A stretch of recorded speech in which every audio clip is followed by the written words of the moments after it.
¿Sabes cuál es el mayor error que cometemos cuando nos diagnostican diabetes? Pensar, mi médico ya me dio recomendaciones.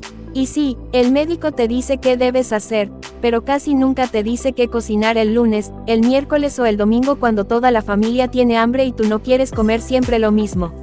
Después aparece otro pensamiento, no estoy tan mal como para necesitar un recetario. Pero la diabetes no espera a que uno esté tan mal.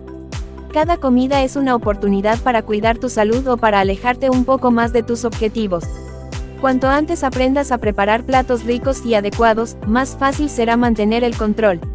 Y, por último, llega la frase que todos nos repetimos, después lo veo, ahora no tengo tiempo. Sin darte cuenta, pasan las semanas. Sigues improvisando las comidas, vuelven las dudas y el tiempo que creías ahorrar termina convirtiéndose en más estrés. Por eso quiero recomendarte un recetario pensado para personas con diabetes.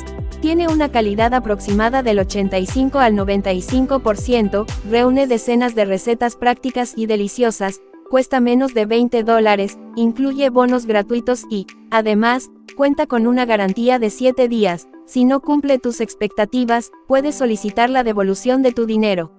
Si quieres conocerlo y descargarlo, solo tienes que entrar al link que está en la descripción de mi canal. Quizás sea el primer paso para disfrutar de comida saludable sin renunciar al sabor.